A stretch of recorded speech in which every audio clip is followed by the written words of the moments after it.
एक बार फिर से आप सभी का, जैसा कि आप सभी स्क्रीन पे देख पा रहे हो कि CA inter paper number 7 EIS के हम आज 5 एग्जाम एनालिसिस का कंप्लीट डिस्कस करने वाले हैं कि ऐसे कहां से फ्रीक्वेंटली क्वेश्चन पूछ रहा है आपको और कहां से इस बार आने की पॉसिबिलिटी ज्यादा है। तो मैं ये आपको टॉपिक वाइज बताऊंगा, कोई भी आपको क्वेश्चन लिस्ट नहीं देने वाला मैं इसके लिए।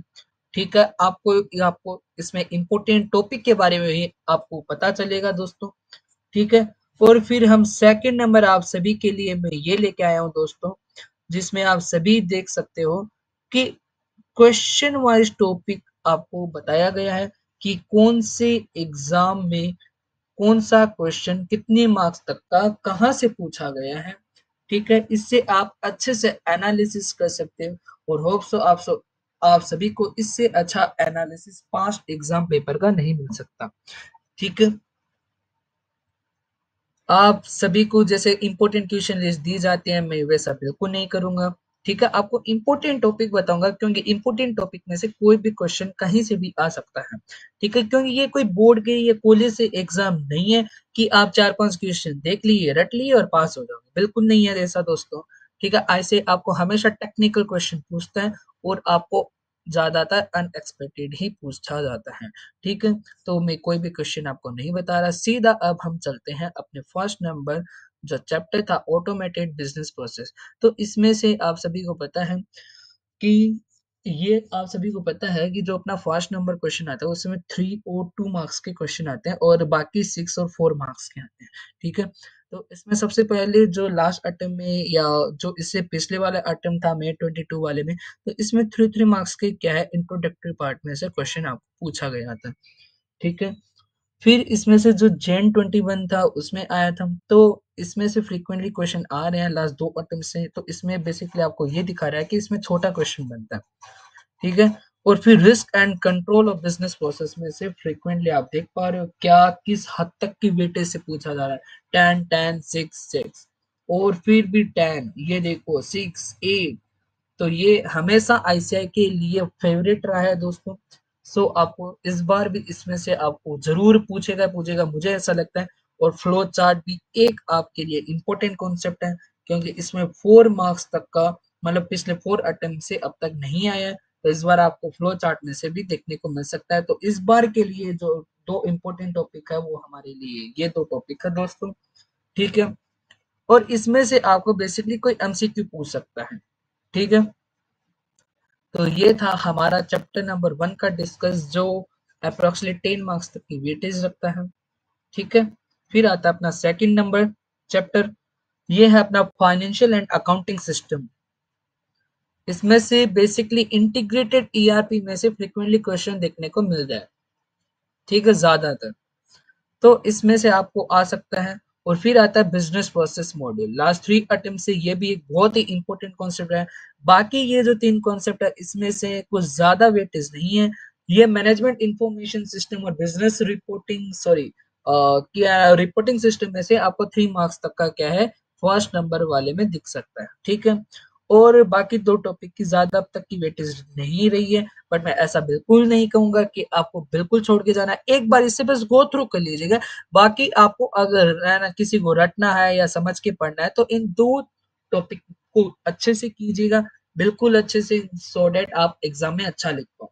फिर आता है थर्ड नंबर चैप्टर, जिससे स्टूडेंट के बीच में हवा रहता है कि यार इसको कैसे करे, इतने सारे कंट्रोल्स। तो मैं आपको सभी को लास्ट के वीडियो के अंत में ये भी बताऊंगा कि आप थर्ड नंबर चैप्टर कैसे कर सकते हो, तो इस वीडियो को लास्ट तक देखिएगा। फिर आता है दोस्तों इसमें component of automated information system का बहुत अच्छी वेटेज है, ये फ्रीक्वेंटली आपको देखने को मिलता है। और फिर मैपिंग ऑफ ऑर्गेनाइजेशन अब तक 4 अटेम्प्ट में आया नहीं है, तो होप सो आपको इस अटेम्प्ट में देखने को मिल सकता है। तो ये जो थर्ड नंबर चैप्टर है ये ऑटोमेटिकली इंपोर्टेंट बन जाता है कि आप इसमें कुछ छोड़ नहीं सकते। हाँ, मैं आपको इसको बताऊंगा कि आपको इसको कैसे पढ़ सकते हो। ठीक है, सो आप डोंट वरी, आप वीडियो को अंत तक देखिएगा, मैं आपको इसके जरूर टिप्स दूंगा ईआईएस के कि आपको कैसे रीड आउट करना है। तो ये दोनों टॉपिक जो है इम्पोर्टेंट है और इसके भी इक्वल वेटेज है और ये कभी-कभी कितने भी मार्क्स तक का 15 मार्क्स तक का आ सकता है, तो प्लीज इस अटेम्प्ट में आप इसको स्किप मत कीजिएगा। कोई ऐसे बोल रहा होगा आपको बाकी टीचर्स वगैरह कि 1 2 4 5 कर लो आपका काम हो जाएगा, बट ऐसा बिल्कुल नहीं होने वाला जहां तक मुझे इस बार लगता है। सो प्लीज इस थर्ड नंबर चैप्टर को भी आपको करना है और अभी भी आपके पास टाइम है। फिर आता है चैप्टर नंबर 4। इसमें आता है ई कॉमर्स एम कॉमर्स में से फ्रीक्वेंटली 2 अटेम्प्ट से तो आ रहा है, ठीक है, बट हाँ, तो इस बार भी इसमें से आपको देखने को मिल सकता है, बट इस बार क्या है, आपको इमर्जिंग टेक्नोलॉजी में तो 100% आपको दिख ही रहा है, 4 4 8 6 8 4, तो बेसिकली इसमें से तो आएगा ही आएगा, ठीक है। तो ये आपका इम्पोर्टेंट है दोस्तों, वेरी वेरी हॉट टॉपिक, ठीक है। तो आपको इसको कंप्लीट करना है। फिर आता है अपना ई कॉमर्स एम कॉमर्स में भी आपको छोड़ के नहीं जाना है और बाकी दो को आप गो थ्रू कर लीजिएगा। हाँ, इस बार थोड़ा इस पे ज्यादा फोकस कीजिएगा ई कॉमर्स एम कॉमर्स को छोड़ के, ठीक है। और अगर आपको रेगुलेटरी कॉम्प्लायंस में भी अगर आपको कुछ पूछे तो आप है ना आईटी एक्ट पे ज्यादा फोकस कीजिएगा, बाकी को गो थ्रू छोड़ देना, ठीक है। एक बार बस उनको गो थ्रू कर लेना क्योंकि ये अपना आईटी से रिलेटेड है पूरा, तो फिर उसमें आईटी एक्टिव पूछने के ज्यादा चांसेस है। फिर आता है अपना core banking system, component of architecture में से फ्रीक्वेंटली क्वेश्चन आ रहा है, तो आप इसको नहीं छोड़ सकते। फिर कोर बैंकिंग और banking, sorry, core modules of banking भी also is very important concept, तो आपको इसको भी अच्छे से करना है। और रेगुलेटरी कॉम्प्लायंस में लास्ट 4 अटेम्प्ट से नहीं आए और आप स्टार्टिंग में देखिए इसकी क्या वेटेज है, बहुत शानदार वेटेज है, तो आप इसको नहीं छोड़ के जा सकते। So this is also very important topic, तो मैंने आपको बिल्कुल अच्छे से बताया और ये सारे चैप्टर अपने अपने इक्वल इंपॉर्टेंस रखते हैं, तो आप कुछ भी स्किप नहीं कर सकते।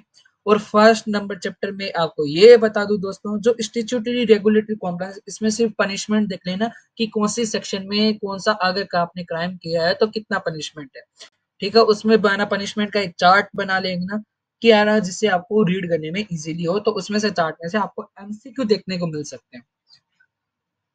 अब आते हैं थर्ड नंबर जो चैप्टर था उसको आपको कैसे पढ़ना है। थर्ड नंबर चैप्टर को आपको इस टाइप से पढ़ना है कि इसमें जो ज्यादातर पॉइंट्स हैं वो कंट्रोल्स के हैं, सही है। और देखो कंपोनेंट तो इजी है, ठीक है, एक बार रीड या 2 बार रीड करते हुए हो जाएगा। इसके बाद आते हैं कंट्रोल्स। तो फिर कंट्रोल्स में क्या है कि आपको सबसे पहले पता होना चाहिए रिस्क क्या है।